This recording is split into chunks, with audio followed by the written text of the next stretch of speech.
Hello students, welcome to the maths hub. तो इस channel में हम लोग एनसीईआरटी के मैथ्स का सॉल्यूशन बनाते हैं, जिसमें से आज हम लोग बनाने वाले हैं क्लास 10 के एक्सरसाइज 10.2 का क्वेश्चन नंबर 10। तो क्वेश्चन को पढ़ लेते हैं हम लोग और फिर समझने की कोशिश करते हैं डायग्राम के हेल्प से। तो क्वेश्चन में बोला जा रहा है, prove that the angle between the two tangents drawn from an external point to a circle. तो दो टेंजेंट के बीच का जो ट्रायंगल होता है, एंगल बिटवीन टू टेंजेंट, तो दो tangent that is C B and C A, इसके बीच का जो ये एंगल है, ये एंगल जो होता है वो सप्लीमेंट्री होता है, supplementary to the angle subtended by the line segment joining the point of contact at centre O. ये एक joining point, sorry contact point है, और ये एक कॉन्टैक्ट पॉइंट है। दोनों जब सेंटर पे मिलता है तो यहाँ पे भी एक एंगल बनता है। तो हम लोग को प्रूफ करना है कि ये जो एंगल होता है और ये जो एंगल होता है, ये दोनों सप्लीमेंट्री होता है, मतलब दोनों मिल करके 180 डिग्री का एंगल फॉर्म करता है। तो ये हम लोग को प्रूफ करना है। तो इसके लिए, इसको बनाने के लिए हम लोग पहले जो कुछ भी डायग्राम बनाए उसके बारे में थोड़ा सा लिख लेते हैं। यहाँ से लिखेंगे टू टेंजेंट, और दो टेंजेंट क्या क्या है, एक है सी ए और एक C B. C A and C B are drawn on circle. एक सर्कल पे दो टेंजेंट सी ए और सी बी बनाया गया, और इस सर्कल का सेंटर क्या है, ओ है, विथ सेंटर ओ। अब जो हम लोग को प्रूफ करना है उसको यहाँ पे लिख लेते हैं। हम लोग को प्रूफ करना है to prove that angle B C A, ये वाला angle B C A and angle B O A, ये दोनों मिलकर के 180 डिग्री का एंगल फॉर्म करेगा। ये हम लोग को प्रूफ करना है। अब हम लोग जानते हैं कि सर्कल का जो रेडियस होता है, दैट इज़, यहाँ पे एक सर्कल हम लोग ओ बी ले लेते हैं। तो हम लोग जानते हैं कि सर्कल का जो रेडियस होता है वो इस टेंजेंट पे परपेंडिकुलर होता है। ये हम लोग पहले पढ़ चुके हैं। तो यहाँ से हम लोग बनाना शुरू करते हैं और सबसे पहले इसी चीज़ को यहाँ पे लिखते हैं। तो प्रूफ में हम लोग सबसे पहले लिखेंगे दैट इज़, ये जो रेडियस है ओ बी और ओ ए, ये रिस्पेक्टिवली परपेंडिकुलर होगा बी सी और ए सी पे। तो यहाँ पे इस चीज़ को लिख लेते हैं, O B perpendicular to B C and O A perpendicular to A C. अब ये ओ बी इस पे परपेंडिकुलर है, इसका मतलब है ये यहाँ पे 90 डिग्री का एंगल फॉर्म करेगा, और ओ ए सी पे परपेंडिकुलर है, इसका मतलब ये यहाँ पे 90 डिग्री का एंगल फॉर्म करेगा। अब अगर हम इस पूरे ए बी सी ओ, ये पूरे चार को देखें तो ये एक क्वाड्रिलैटरल है, और क्वाड्रिलैटरल के तीनों चारों एंगल का सम कितना होता है, 360 डिग्री होता है। तो इस चीज़ को हम लोग को यहाँ पे लिख लेना है। लिखेंगे in quadrilateral B C A O, B C A O, इसमें क्या हो जाएगा, angle B plus angle C plus angle A plus angle O, चारों मिलकर के हो जाएगा 360 डिग्री। ठीक है। अब एंगल बी के जगह पे हम लोग लिख लेंगे 90 डिग्री, क्योंकि एंगल बी यहाँ पे क्या है, 90 डिग्री है। तो यहाँ पे लिखेंगे हम लोग 90 डिग्री। एंगल सी के जगह पे एंगल सी रहने देंगे, और एंगल ए के जगह पे ये भी 90 डिग्री का है, जो ऊपर हम लोग बता चुके हैं। तो ये भी हो जाएगा 90 डिग्री, और एंगल ओ की जगह पे एंगल ओ लिख देंगे, और यहाँ पे हो जाएगा 360 डिग्री। अब इसी के आगे इसको फर्दर सॉल्व करते जाएंगे। तो ये 90 डिग्री और 90 डिग्री 180 डिग्री हो जाएगा। तो ये दोनों को लिख लेते हैं यहाँ पे 180 degree plus angle C. Angle C को हम लोग कैसे लिखेंगे, एंगल सी को लिखेंगे B C A, angle B C A लिखेंगे। तो इसको यहाँ पे लिख देते हैं angle B C A, plus angle O को कैसे लिखेंगे, एंगल ओ को लिखेंगे एंगल बी ओ ए। तो इसको यहाँ पे लिख लेते हैं एंगल बी ओ ए, और इक्वल के नीचे इक्वल, 360 के नीचे 360 डिग्री। ये 180 डिग्री जो इक्वल के इधर प्लस में है, इधर लाएंगे तो माइनस में हो जाएगा, और यहाँ पे यही चीज़ यहाँ पे उतर जाएगा, angle B C A plus angle B O A is equal to 360 degree. 180 degree को इधर लाएंगे तो माइनस 180 डिग्री हो जाएगा। इसी को और आगे हम लोग सॉल्व करते हैं। तो एंगल बी सी ए के जगह पे B C A plus angle B O ए की जगह पे बी ई ओ, और 360 से 180 माइनस करेंगे तो 180 आएगा। यही चीज़ हम लोग को प्रूफ करना था। यहाँ पे angle B C A plus B O A is equal to 180 degree, और यहाँ पे भी क्या आ गया, angle B C A plus angle B O A is equal to 180 degree. तो ये यहाँ पे प्रूफ हो चुका है।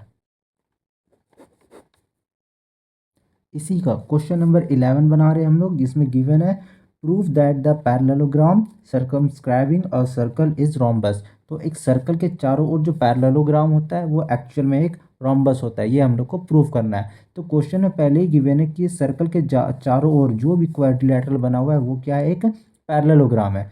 तो गिवन हम लोग को मिल गया यहाँ पे that A B C D, ये ए बी सी डी क्या है, इज अ पैरेललोग्राम। अब ये पैरेललोग्राम है तो इसका ऑपोजिट साइड क्या हो जाएगा, इक्वल हो जाएगा। It means A B is equal to C D, ये ए बी लाइन और ये सी डी लाइन इक्वल हो जाएगा। And B C is equal to A D, ये बी सी लाइन और ये ए डी लाइन ये इक्वल हो जाएगा। और हम लोग को प्रूफ करना है कि ये ए बी सी डी जो है वो एक्चुअल में क्या है, एक रोम्बस है। तो यहाँ पे लिख देते हैं हम लोग, to prove that A B C D is a rhombus. Rhombus कब हम लोग प्रूफ कर पाएंगे इसको, जब इसका चारों साइड को हम लोग इक्वल कर लेंगे। It means A B is equal to B C and B C is equal to C D and C D is equal to A D. तो इसको हम लोग यहाँ से बनाना स्टार्ट करते हैं। अब हम लोग क्या करेंगे, जो गिवन दिया हुआ उसको यहाँ पे लिख लेंगे और उसको इक्वेशन 1 और इक्वेशन 2 दे देंगे। That is A B is equal to C D and B C is equal to A D. इसको हम लोग इक्वेशन 1 ले लेते हैं और इसको इक्वेशन 2 ले लेते हैं। और ये दोनों कहाँ से आए, ये क्वेश्चन में हम लोग को गिवन दिया हुआ है। ठीक है, अब हम लोग जानते हैं कि एक सर्कल है ये, और ये एक एक्सटर्नल पॉइंट है ए। तो और ये पी और एस ये दोनों कॉन्टैक्टिंग पॉइंट है। तो यहाँ पे जो टेंजेंट बन रहा है ए पी और ए एस, ये दोनों आपस में इक्वल हो जाएगा। तो उसी चीज़ को यहाँ पे हम लोग लिख लेंगे। ठीक है, that is A P is equal to A S, A P is equal to A S. फिर उसी तरीक़ा से B P is equal to B Q हो जाएगा। यहाँ पे लिख लेंगे B P is equal to B Q. And फिर यहाँ पे C R is equal to C Q हो जाएगा। इसको भी यहाँ पे लिख लेते हैं, C R is equal to C Q. And D R is equal to D S, इसको भी यहाँ पे लिख सकते हैं हम लोग, D R is equal to D S. यहाँ पे हम लोग को एक लाइन लिखना होगा, that the tangent from an external point are equal. तो यहाँ पे हम लोग लिख सकते हैं the tangent from an external point to a circle is equal. उसके बाद ये चीज़ हम लोग यहाँ पे लिख लेंगे। अब क्या करेंगे हम लोग, इसको जैसे हम लोग ऐड करते हैं वैसे ऐड कर देंगे। इधर एल एच एस और एल एच एस को आपस में ऐड करेंगे और आर एच एस को आपस में ऐड करेंगे। तो यहाँ पे हम लोग लिख देंगे A P plus B P, that is A P and B P, ये दोनों को यहाँ पे लिख दिए। उसके बाद C R plus D R, इसको भी लिख सकते हैं हम लोग यहाँ पे, C R plus D R, equal की जगह पे इक्वल। फिर A S by A S, but A S plus B Q plus C Q plus D S. अब ये दोनों को हम लोग जब आपस में जोड़ते हैं तो इसको हम लोग डायग्राम में देखें, that is A P plus B P.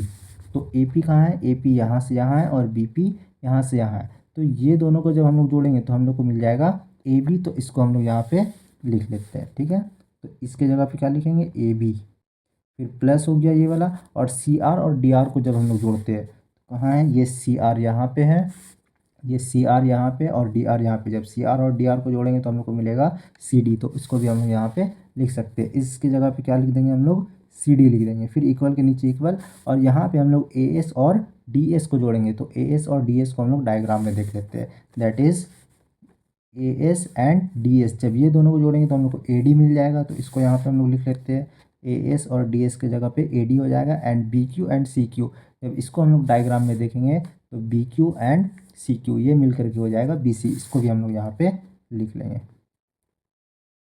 इसके बाद ए बी के नीचे हम लोग ए बी लिखेंगे, प्लस के नीचे प्लस, और ये सी डी के नीचे भी ए बी लिखेंगे। क्यों लिखेंगे? क्योंकि इक्वेशन 1 में सी डी किसके बराबर है? ए बी के। तो इस सी डी के जगह पे हम लोग यहाँ पे ए बी लिख लेंगे।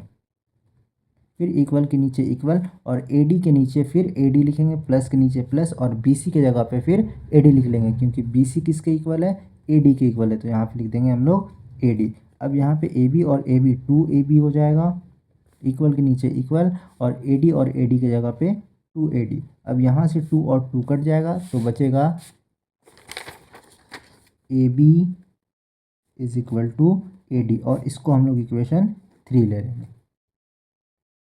इसके नीचे हम लोग ए बी के नीचे ए बी ही लिखेंगे, और इक्वल के नीचे इक्वल, और ए डी के जगह पे लिख देंगे हम लोग बी सी, क्योंकि इक्वेशन 2 में ए डी किसके इक्वल है? ए डी है बी सी के इक्वल। तो ये ए डी के जगह पे हम लोग लिख देंगे बी सी, और इसको दे देंगे इक्वेशन 4। अब इक्वेशन 4 में अगर देखें हम लोग, तो ए बी बी सी के इक्वल है, और इक्वेशन 3 में देखें तो ए बी ए डी के इक्वल है, और इक्वेशन 1 में देखें तो ए बी सी डी के इक्वल है। तो ए बी जिस के इक्वल है यहाँ पे हम लोग लिख लेंगे। तो ए बी इक्वल है बी सी के इक्वेशन 4 के according, and A B equal है सी डी के इक्वेशन 1 के अकॉर्डिंग। तो यहाँ पे हम लोग सी डी लिख देंगे, और ए बी इक्वल है ए डी के इक्वेशन 3 के अकॉर्डिंग। तो यहाँ पे हम लोग इक्वेशन 3 से ए डी लिख देंगे, और यही चीज़ हम लोग को प्रूफ करना था, that is A B is equal to B C is equal to C D is equal to A D. तो ये प्रूफ्ड हो गया। It means therefore A B C D is a rhombus।